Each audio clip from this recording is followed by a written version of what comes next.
The morning sun cast long shadows across the marble floors of Eldoria Palace as 8-year-old Prince Alexander carefully adjusted his small ceremonial uniform.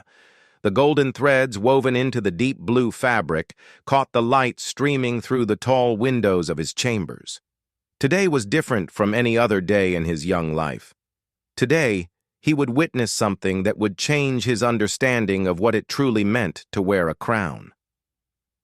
Princess Isabella, his governess, smoothed down his unruly dark hair one final time. "Remember, Your Highness, today you observe.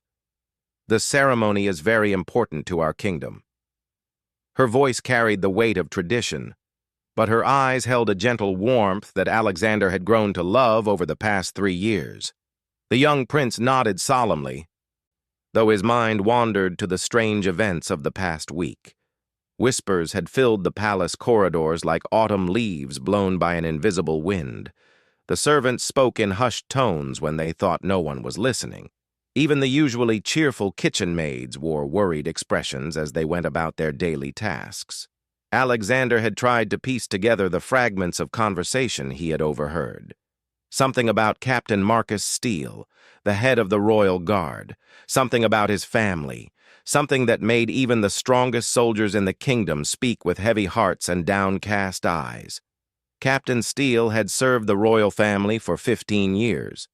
Alexander remembered him as a gentle giant who would sometimes sneak extra honey cakes from the kitchen when the prince had been particularly good during his lessons. The captain had kind brown eyes that crinkled at the corners when he smiled, and hands that were both strong enough to lift Alexander onto his shoulders and gentle enough to bandage a scraped knee. The prince had noticed that Captain Steele hadn't been at his usual post by the throne room entrance for several days.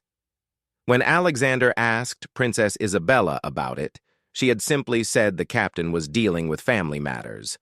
Her tone suggested that no further questions would be welcome. As they walked through the grand hallways toward the throne room, Alexander's polished shoes clicked against the ancient stones that had witnessed centuries of royal ceremonies. Portraits of his ancestors lined the walls, their painted eyes seeming to watch his progress with silent approval.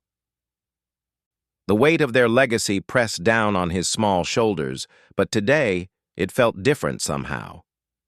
The throne room doors stood open, revealing the magnificent chamber where his parents, King William and Queen Catherine, held court.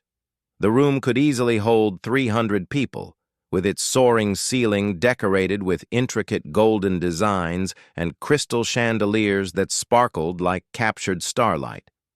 Today, however, only a small group had gathered. Alexander took his place on the smaller throne beside his parents, his feet barely touching the footrest that had been specially made for him. His father, King William, sat tall and regal in his ceremonial robes, but Alexander noticed the unusual tightness around his eyes. His mother, Queen Catherine, wore her most elegant gown, but her hands fidgeted with her pearl necklace, something she only did when deeply concerned. The gathered crowd consisted mainly of palace guards, their red and gold uniforms pristine and their expressions serious. Alexander recognized many faces among them: Lieutenant Roberts, who had taught him basic sword techniques, Sergeant Morrison, who always had a joke ready to lighten the mood, and many others who had become familiar figures in his daily life at the palace. At the front of the group stood Captain Steele himself, but Alexander barely recognized him. The man who had always stood straight and proud now seemed to carry the weight of the world on his shoulders. His uniform was immaculate as always, but his face was pale and drawn. Dark circles under his eyes spoke of sleepless nights and heavy worry. Beside Captain Steele stood a woman Alexander had never seen before, though something about her seemed familiar. She was perhaps 30 years old, with the same kind brown eyes as the captain and long auburn hair neatly braided down her back. She wore a simple but elegant dress of deep green, and she held the hands of 2 small children.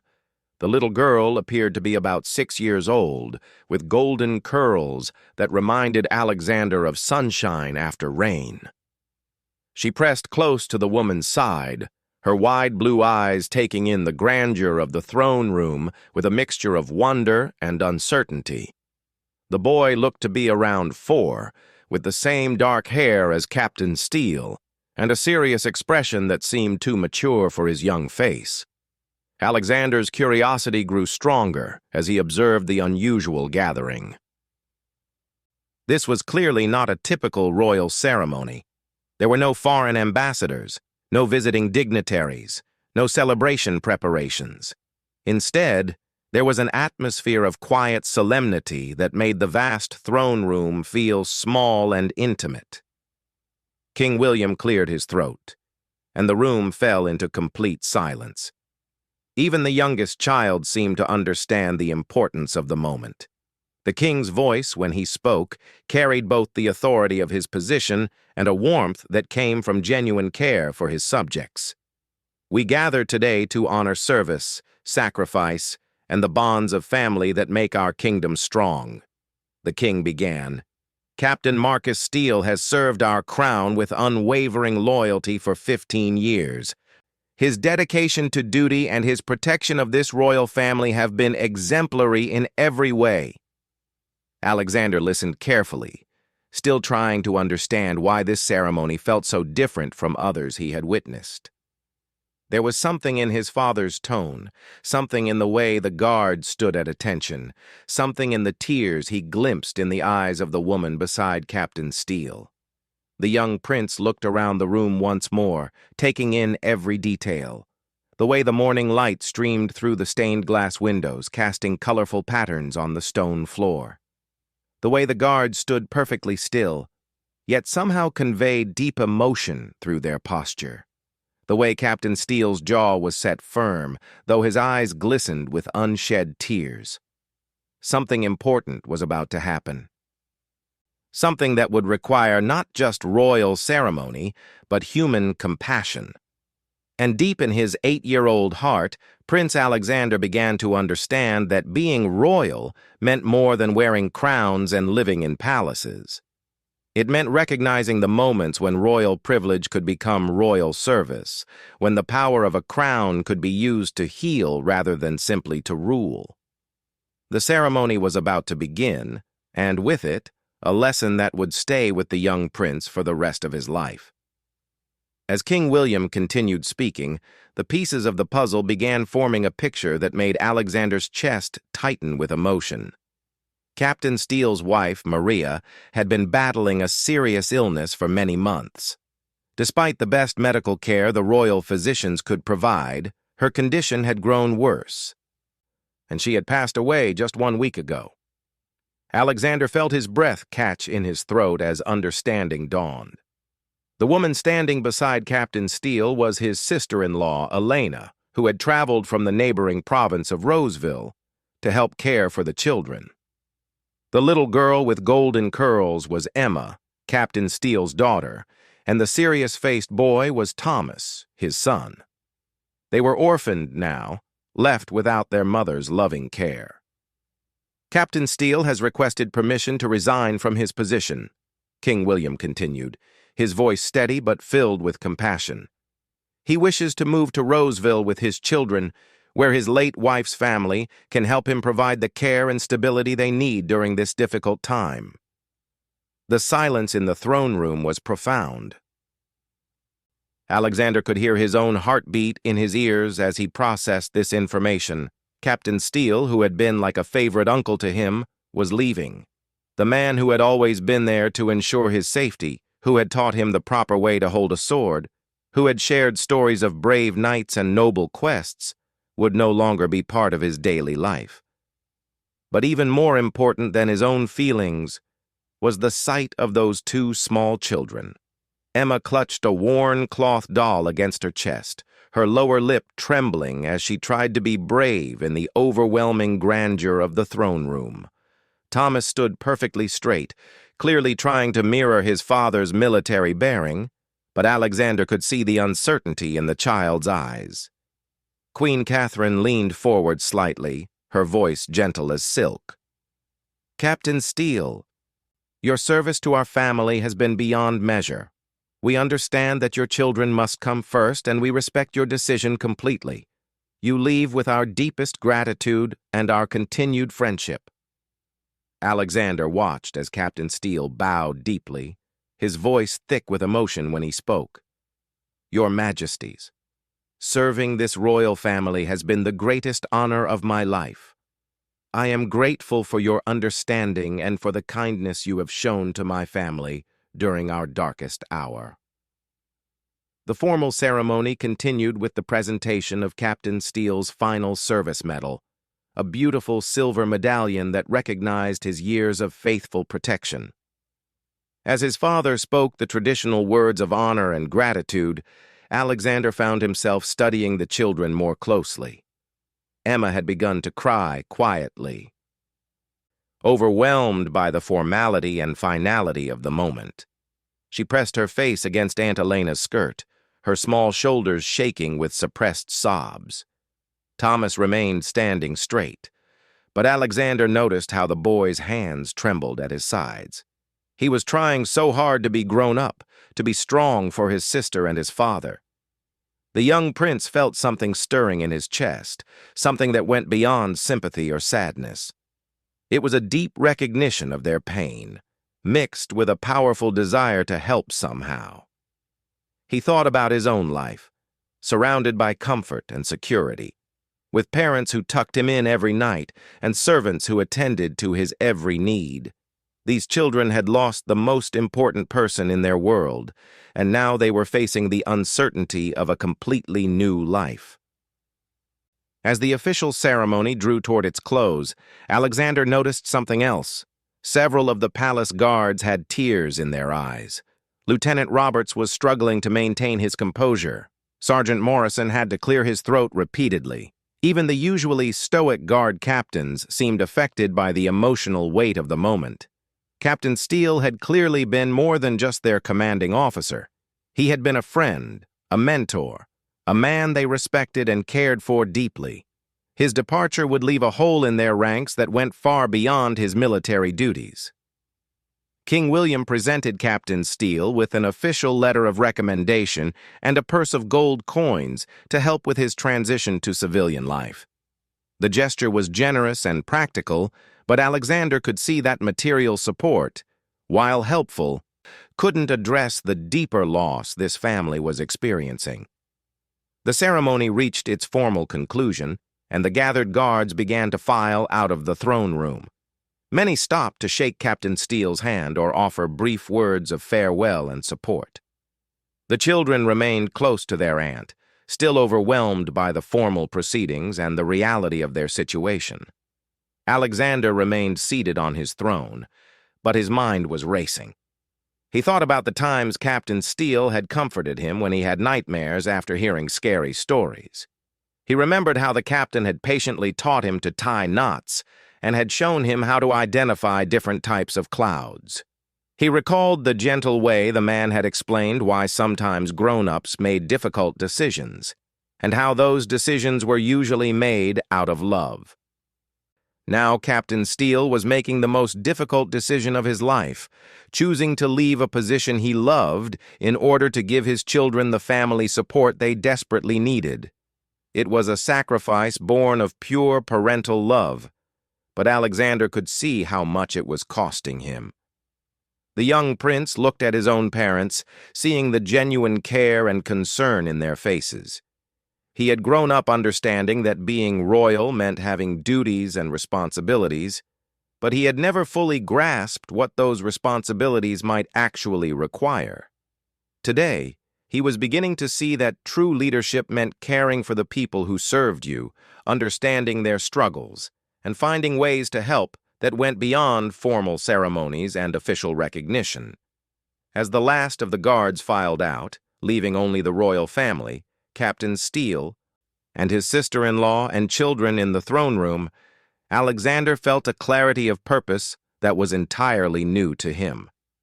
The formal part of the ceremony was over, but the real moment of truth was just beginning.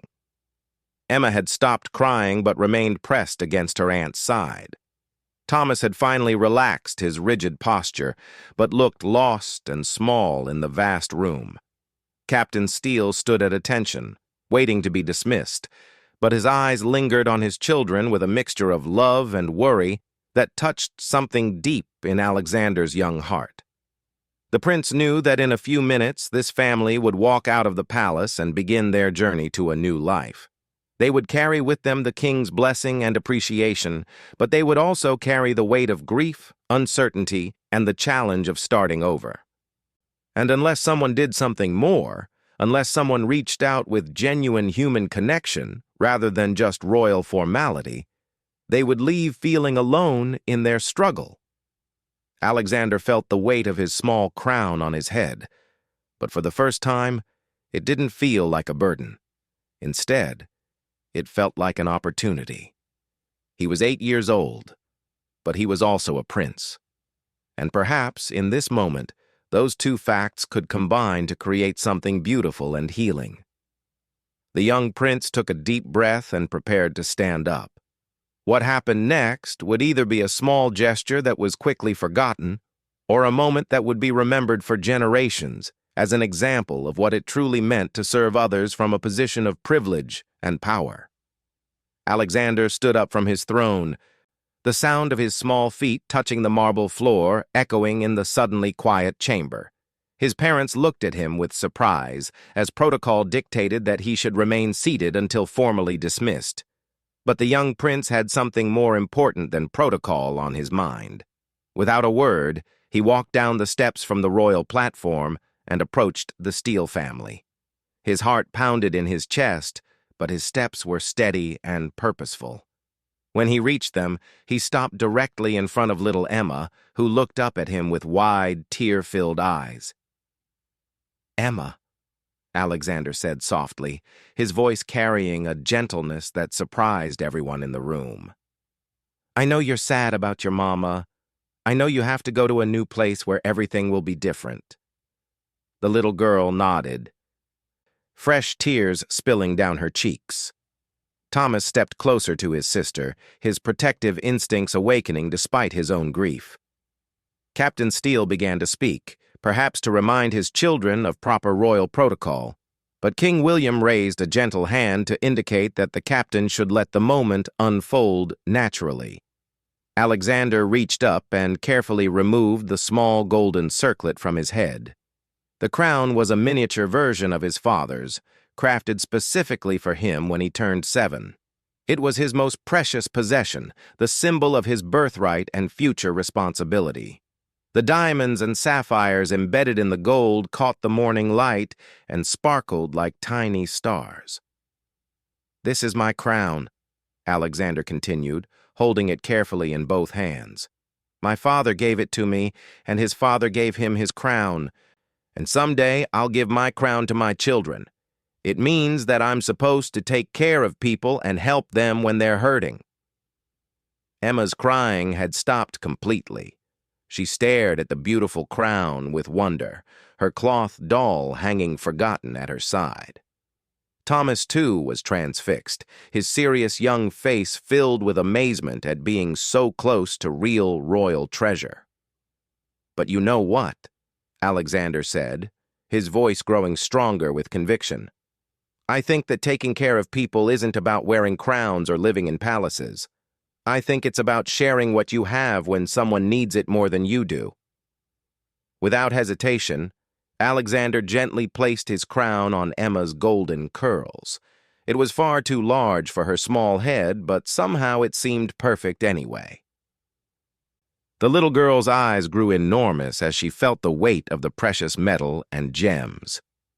"Now you're a princess," Alexander declared with a smile that transformed his entire face. "Princess Emma of Eldoria, and princesses are very brave, even when they're scared. They take care of their families and help their papas when things are hard." The silence in the throne room was absolute. Captain Steele's face showed a mixture of shock, gratitude, and something approaching awe. Elena gasped softly, her hand covering her heart. Even the remaining guards who had lingered near the doorway stood frozen, witnessing something extraordinary. But Alexander wasn't finished. He turned to Thomas, who was staring at his sister with his mouth slightly open. "And you," the prince said seriously, "you're going to be a knight. The bravest knight in all the land, because you're going to protect Princess Emma and help your papa rebuild your family." Thomas straightened unconsciously, the weight of this royal appointment settling on his small shoulders like armor. For the first time since his mother's death, something like hope flickered in his dark eyes. Alexander looked up at Captain Steele, his young face earnest and determined. "Captain, you've protected me my whole life. You've made me feel safe and taught me how to be brave. Now it's my turn to help protect your family." The prince turned toward his parents, his voice carrying a strength that surprised everyone, including himself. "Mama, Papa, I know Emma has to go away to her new home, but she's a princess now, which means she's part of our family. Princesses should have dresses and pretty things, and knights should have horses and swords when they're old enough." Queen Catherine understood immediately what her son was asking. Tears of pride and love filled her eyes as she nodded. "Of course, my darling. Princess Emma will need a proper wardrobe, and Sir Thomas will need proper equipment when the time comes." King William's voice was thick with emotion when he spoke. "Princess Emma and Sir Thomas will always be welcome in this palace. They will receive the education and support befitting their new stations.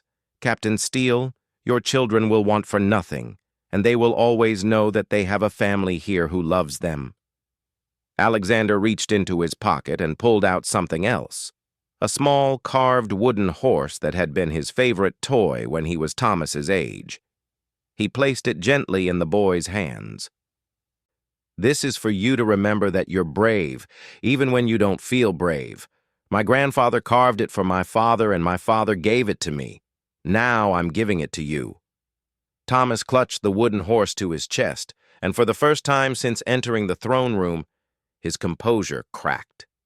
Tears flowed down his cheeks, but they were tears of relief and gratitude rather than pure grief. Emma carefully removed the crown from her head and tried to give it back to Alexander, but the prince gently pushed it back toward her. "Keep it," he said simply. "Real princesses share their treasures. Besides, I'll get a new crown someday when I become king. But you'll always be the first princess I ever made." Captain Steele could no longer maintain his military bearing. He dropped to one knee and gathered his children in his arms, his shoulders shaking with emotion. "Thank you, Your Highness," he managed to say. "Thank you for showing my children that there is still goodness in the world, still people who care about others." The gesture had lasted only a few minutes, but its impact rippled through the throne room like stones thrown into a still pond. The guards near the doorway were openly weeping, their usual stoic demeanor forgotten in the face of such pure compassion. Princess Isabella dabbed at her eyes with a delicate handkerchief, marveling at the depth of feeling her young charge had displayed. But perhaps the most profound change was visible in the children themselves. Emma stood straighter, the crown still clutched in her small hands, her tears replaced by a wondering smile. Thomas had found his voice again, asking Alexander questions about the wooden horse and promising to take very good care of it. The overwhelming grief that had consumed them was still there, but it was now balanced by hope and the knowledge that they were not alone. As the family prepared to leave the throne room, beginning their journey to their new life, Alexander felt a deep satisfaction that had nothing to do with royal privilege or ceremonial duty. He had discovered something important about himself and about what it meant to serve others. True leadership wasn't about commanding or ruling over people. It was about recognizing their pain and doing whatever was in your power to ease it. The impact of that morning extended far beyond the immediate moment. The story of the young prince who gave away his crown spread throughout the kingdom, but not as mere gossip or entertainment. Instead, It became a touchstone for what royal service could look like when it was motivated by genuine love rather than obligation. Captain Steele settled successfully into his new life, with regular visits from palace envoys ensuring that Emma and Thomas received the finest education available. Emma grew into a confident young woman who never forgot the lesson that royalty was about service, and Thomas became a skilled craftsman and eventually a respected leader in his community. But perhaps most importantly, Alexander himself was forever changed by that morning. He had learned that the greatest treasures weren't made of gold and jewels, but were found in the connections between people and the willingness to sacrifice for others.